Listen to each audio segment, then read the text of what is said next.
come back strong, trying to stay on redemption road.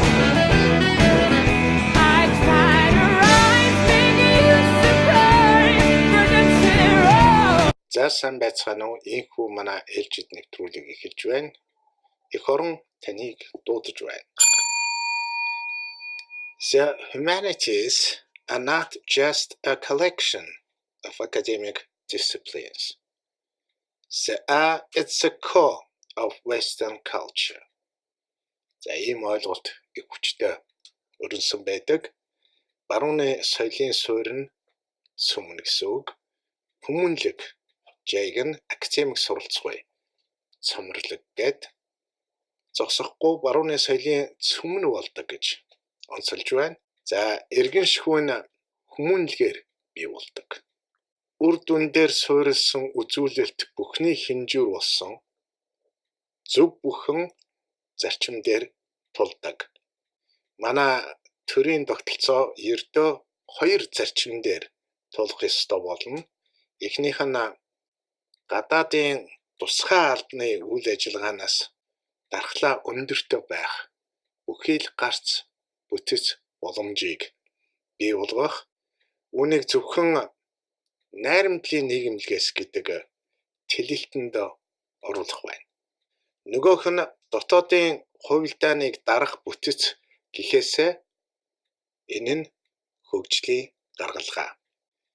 Энэ нь ямагт авторитет гэдэг нь нэр хүнд салбартаа ажиллаа мэдсэн үр дүнтэй гэсэн үг. Мөн конкурс. За энэ нь залуучуудын дунд. Энэ бүгдийг энэ дэлхий meritocracy гэж дуудаж байгаа. Сотрудничество на основе meritocracy, cooperation based on meritocracy. Бүхэлдээ үзүүлэлт чанар дагуулсан үр дүн авчрах critical thinking. Боловсролын мөн чанар хүмүүнлэг гаргалгаа нь critical thinking. 1994 онд бий болгосон аргачлал. За энэс өмнө Монголд бол ялангуяа энэ өмнөх зүйл толгосод диалектик материализм гэж хэлсэн. За эндээ ердөө л Америк болох юм бол шууд автоматар хөрөнгөтөн, Япон болоод ирэхээр милитарист, Америк болоод ирэхээр ерөөсөө муулж байгуул болдог.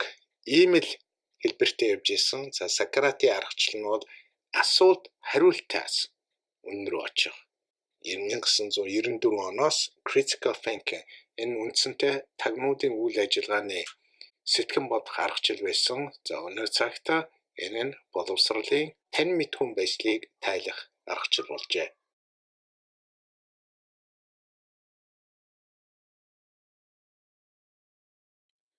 Үр дүнд суурилсан боловсролын бодлого 2018 онд батлагдсан боловч энэ нь огт хэрэгжээгүй. Тиймд meritocracy-г Монгол бий болгоход бүхэлд нь намаас ангид бий болгож, за монголчууд энийг хөгжлийн анхны зөвшөлтсөл гэж үзэн хэрэгжүүлэх цаг нь нэгэнт болчихжээ. 18 дугаар зууны сүүлчээр Европод татварын бодлого бүхий хүрээнд байж болох бүхий л өнцгөөс хилэлцэж олон тооны бодлогыг бий болгож, за ном судар их л олноор гардаг байлаа. За тэгэж байж зарчим тодорхойлогдсон. За тэр цагаас эхэлж татварын бодлого жигдэрсэн байна. Татварын зарчим нь жигд, тэгш, шудраг, хялбар ойлгомжтой, тодорхой байх гэсэн хүрээнд байдаг. Татварын зарчим нь жигд, тэгш, шудраг, хялбар, ойлгомжтой, тодорхой байх гэсэн зарчим дээр бий болсноор Европод татвар хүртээлтэй боллоо. Хөгжилд хүртээлтэй гэсэн. Манай хөгжлийг инженерч клуб нь 5T-ийн зарчмыг баримталж дэлхийн үр дүнтэй өөрийгөө дүүцүүлж богинохон хугацаанд үр дүнгээрээ тэргүүлв. Хэдий тийм боловч энэ манай клубын үр дүн бидний дүүцүүлээд байгаа үр дүн бол улс орны дунд хэмжээ. За Нидерланд 100 оноотой явна гэдэг бол үнэхээр яаж бодсон гайхамшиг. Саяхан би найзтайгаа тулж ярьж байхад Нидерландын иргэн бүр 4 хэлээр чөлөөтөө ярьждаг гэж байна. За ингэхээр аргагүй тэнд бол хувь хүний хөгжлийн индекс бол тэргүүлэх нь тодорхой юм ба. Тэгээд TOEFL-оор 100 оноо авна гэдэг бол гайхамшиг. За манай клубээр дунд ч оноо 102 оноод хүрсэн мянтруудыг бэлдэж байгаа. За ийм ирж хүчээрээ Монголч гэсэн ийм хэмжээнд хүрнэ гэдэгт эргэлзээ төрөхгүй байна. За бидний 5 зарчим нь бол төвлөрөх, төлөвлөх, дэвчих, татгалзах, тэмүүлэх гэсэн 5 зарчим дээр явдаг.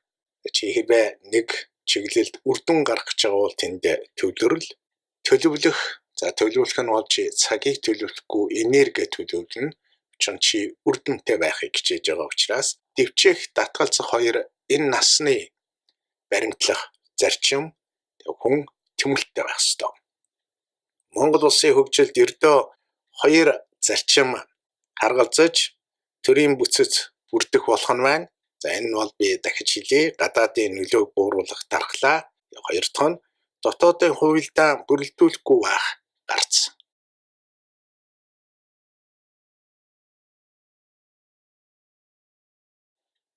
Нэгдсэн үндэсний байгууллагын хөгжлийн хөтөлбөрийн захирагч Аким Шнайдер 48 орны хандлагыг хэлэлцлээ. За улс төрийн өндөр түвшний уулзалт болсон High Level Political Forum on Sustainable Development нэгдсэн үндэсний байгууллагын нэм буура хөгжилт далаад гарцгүй хөгжиж буй болон арлын жижиг орнуудын асуудал эрхэлсэн алба байдаг. За эдгээр нь ажлын хэсэг сайн туршлагуудыг нэгдсэн үндэсний байгууллага Нью-Йорк хотноо чуулаж санал солилцож за манайхаас Сингапурны сайд оролцсон байна. Хөгжлийн чанарын үзүүлэлт нь өргөдгсөн даатгал. За даатгал нь олон төрлийн хэмжүүр, үзүүлэлт, тохируулга. За тэр нь өөрийн хаяг чиглэлгүй байдаг. За энэ дээр бид пенсийг өнөөдөр дуулгаадахыг. Пенс Чехад цалингийн 50% дунджаар тогтоогддог бол энэ нь 1,000 евро.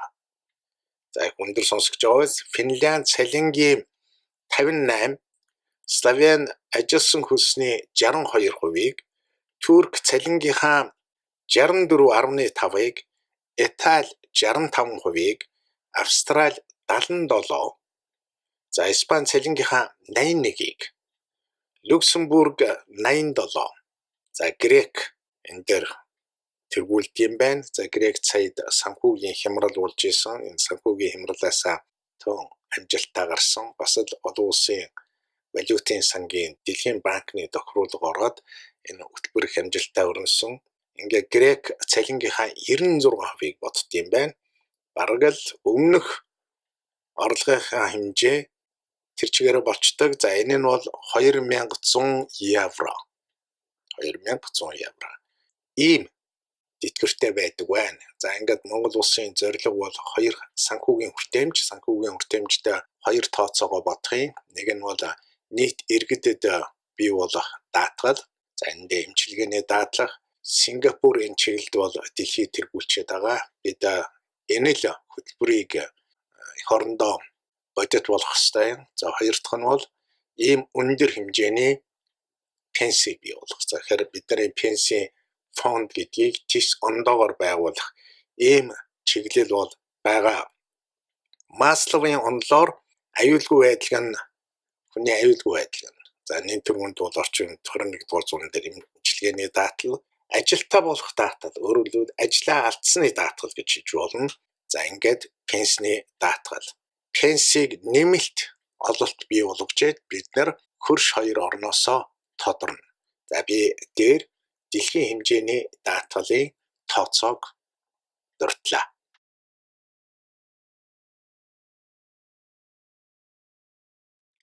Одоо тэгвэл өөр үзүүлэлтийг аваад үзье. Монголын хүн амын 33% нь сумын төв хөдөө амьдардаг болох нь статистикийн үзүүлэлтээс тодорхой байна. 33 нь хөгжлийн тоо.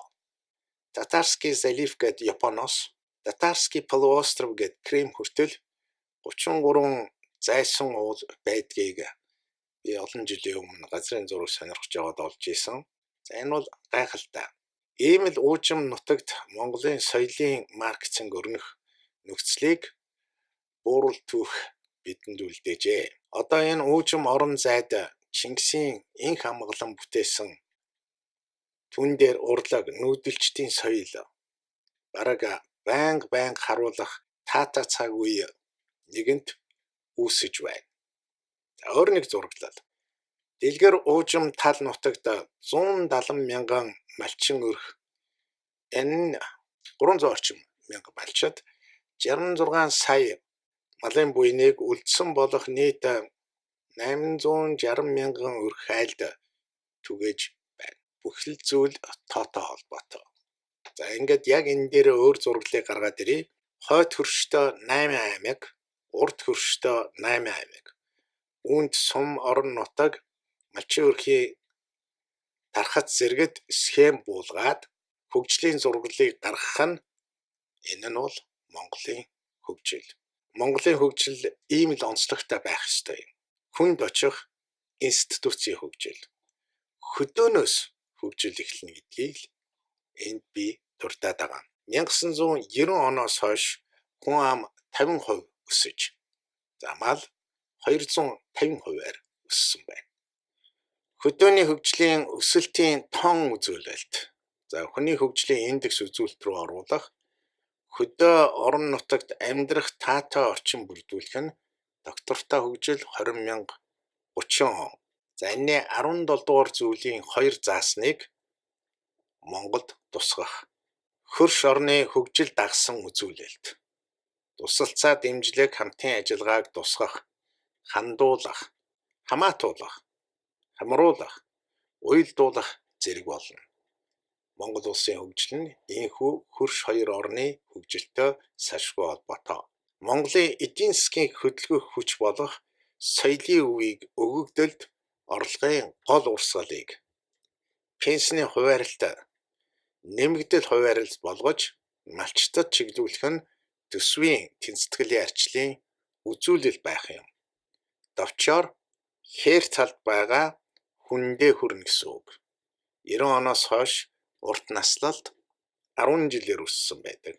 За орон нутгийн өөрөө удирдах гол хүчин чармаалт нь шинээр ажлын байр үүсгэх, орлоготой иргэдийн тоог ямагт өсгөх, орон сууцруулах, зөвхөн хөтөлбөр бүрдүүлэх цонхыг хоёр хөршийн дунд гэсэн стратеги талаа давуу анхаарах боломж байдаг. За ингээд хоёр хөршийн дунд байна гэдэг стратеги байдал нь Вьетнам, Таиланд, Индонез, Филиппин улс орны компанийг ямагт Монголыг сонирхож байгаа. Тэр сонирхол дээр тулгуурлана гэсэн үг. Монгол улсын хөгжлийг хоёр хөрш орны найрамдлын нийгэмлэгийн оролцоо хэтийн төлбөр харахад бодит үр дүнтэй байх нь ойлгогдох болно. Гурван улсын тэргүүн нар 5 удаа уулзаад огт юу ч хөдлөөгүй бүхэн хөдөлгөөнд орно. Брежневийн үеийн зүйл тулбус байгаад 30 жил болсон. Цэдэн бал дарах шиг орон зай дахиж хизээч үүсэхгүй. Мөнхийн хөрш гэж бий. Хөршөө мэддэг, өөрийгөө мэддэг Монгол зөв Монгол хөгжлийг санаачлагч, жолоодлагч, бүтээгч, хооч үедээ уламжлаж байх тэрл бүхий л гаргалгааг бүтээх байна. Монгол эдүгээ 180 мянган аж ахуйн нэгж бүртгэгдсэн байгаа. За үүний яг тал хувь нь 1-ээс 9 хүн 10 төрдгүн байна. Оролцуулдаг, бүтээгдэхүүн үйлчилгээ өрнүүлдэг. За өөр талаас нь аваад үзэхэд тал хувь нь зогсож. Энэ бол сүрэл. Сүрэлсэн ердөөл нам. Намаар сэхнэ гэж тэгвэл одоо бах хувийн аж ахуйн үйлдвэр бүрийг дарамталж сэгсэрж байснаар хаагдсан энэ. Ядуурл нэмэгдэж байна. Бид нэгдсэн үндэсний байгууллагын хөтөлбөрт олон улсын тусалцаа авч байдлыг эргжүүлэх сорын ганц гарцтай болж байна. Нийгэмд тусгүй бол алдартан байгаад яах вэ?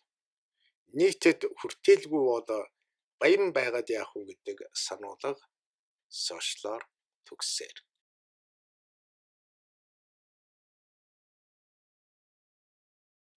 Хөдөөгийн орон нутагт байрлах гадаадын хөрөнгө оруулалтыг татвараас чөлөөлөх нөхцөл өгж, хоёр хөрш оронд бүтээгдэхүүнийг гаргах улс орны үйлдвэрлэлийг байгуулснаар ажилгүй байгаа 30-аас 40 мянган хүний иргэдээ өндөр цалинтай ажилтаа болгох, энэ бол сэтгэлийн асуудал. Энэ тал дээр хинч хизээч санаа гаргасангүй. Монгол даяар бусдын дор оролгүй явна гэх хувиа ботсон амиа хит хичээсэн байдал зэрлэг араатан ариншин давмгаалж байна. Зан авир нь иргэнсэн үйлдэл болдог нь жам ёс. Зан авир нь иргэнсэн үйлдэл болдог нь жам ёс. Боловсрол нь EQ, emotional intelligence, emotional confidence олох зайлшгүй шаардлагатай тулсаар байхад шийдлээ олохгүй байна. Боловсролын бүхий л институт нь иргэний нийгэм. Түүнд нам ямар ч хамааралгүй. Учир нь боловсрол нь academic freedom. Энэ нь намын ямар ч хөтөлбөрт үл багтана гэсэн үг. Боловсрол нь academic mobility. Энэ нь суралцагч нь сонголтоо шийднэ гэсэн үг. Хөгжил нь минималист хандлага. Энэ биедээ хүн минималист, эх орныхон хөгжилд максималист байх юм. Честность, законность, справедливость. Энэ нь нийгмийн хөгжлийн хандлага. Честность, законность, справедливость. Ответственно, беспристрастно, безупречно гэдэг нь хүн бүрийн хөгжлийн хандлага. Нэг ялангуяа хууль сахиулах байгууллага. Ответственно, беспристрастно и безупречно. Сайн сайхан зүйл маш их чармаалтын үр дүнд бий болдог. За үүнийг би өөрийн үйлдэлээр мэдлээ, хүргэлээ. За энэ нь үргэлжлээ олсон. Монгол боловсрол үйлдвэр болж чадхаар болсон. Харин муу зүйл зүгээр л өөрөө гараад ирдэг. За одоогийн боловсрол бүхий л шатандаа их таагүй зураглалтай байгаа. Үр дүн үгүй зарцуулалт. 600 гаруй хөтөлбөр өрнөдөг, үр дүн байдгүй. Зарцуулалт дэндүү их байна. Боловсрол бүхнийг гисгэн. Энэ нь чанартай боловсрол, үр